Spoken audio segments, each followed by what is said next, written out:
ქრისტეს შობა საჩუქრების ჩუქებითა და მიღებით შეიძლება კომერციულ დღესასწაულად იქცეს.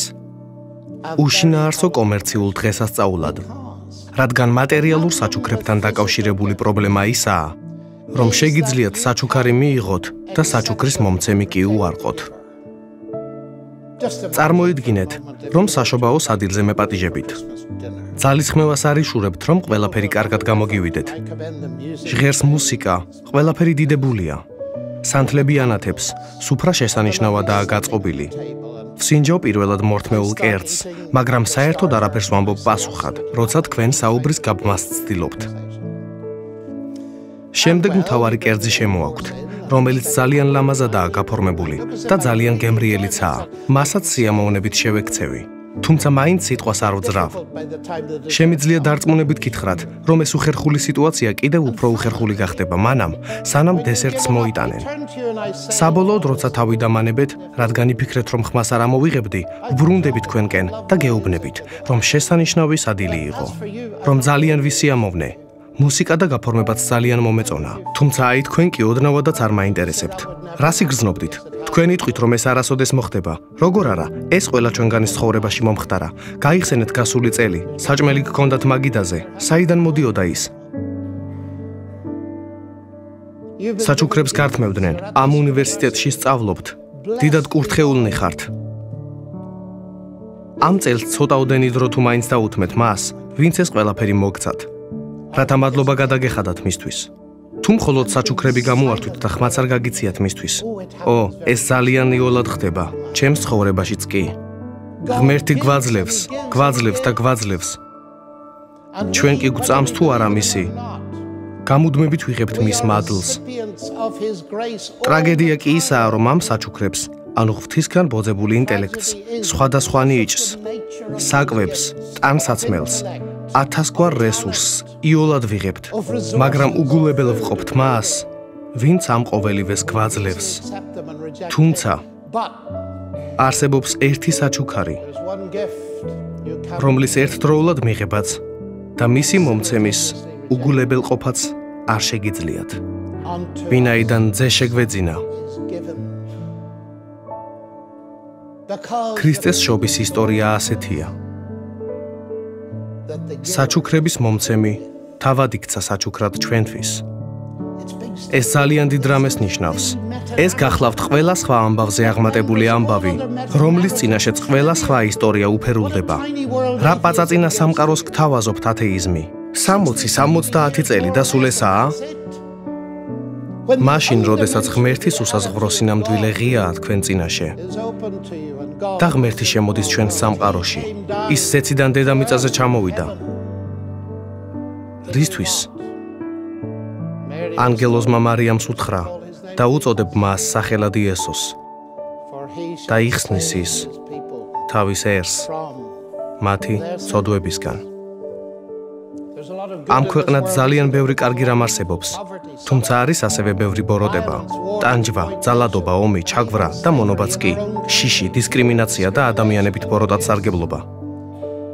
და რომელიმე ჩვენგანი გაბედავს იმის თქმას, რომ არაფრისგან არ გვჭირდება ხსნა, რისხვა, უსიყვარულობა, დამანგრეველი სურვილები, ეგოცენტრულობა, სიხარბე, ჯიბრი, შური, უპატიოსნობა და თვალთმაქცობა და ეს მხოლოდ მცირე ჩამონათვალია. მას განწირულნი ვართ იმისთვის, რომ ვიცხოვროთ წუთის ოფელში, სადაც მუდამ ზამთარია. თუმცა შობა არასოდეს დგება. არა, რადგან შობა ნამდვილად მოვიდა ჩვენს ქვეყნიერებაზე. ღმერთი იმედით ახსავს ეს სიტყვებს გვაუწყებს. დაარქმევ მას სახელად იესოს, ვინაიდან იგი იხსნის თავის ხალხს მათი ცოდვებისგან. როგორ უნდა მოხდეს ეს? მოხარულნი ნამდვილად არ დარჩებით, თუ მომავალი წლისთვის არარეალისტურ დაპირებათა კიდევ ერთ ნაკრებს მოისმენთ. მორალური კოდექსები მნიშვნელოვანია, თუმცა მათ არც ის შეუძლიათ, რომ ცოდვები მოგვიტევონ და არც ის, რომ ძალა მოგცენ, რათა ვიცხოვროთ ისე, როგორც უნდა ვცხოვრობდეთ. ქრისტე უბრალოდ კი არ მოსულა, არამედ მოვიდა იმისთვის, რომ ჩვენი ცოდვების გამო მომკვდარიყო.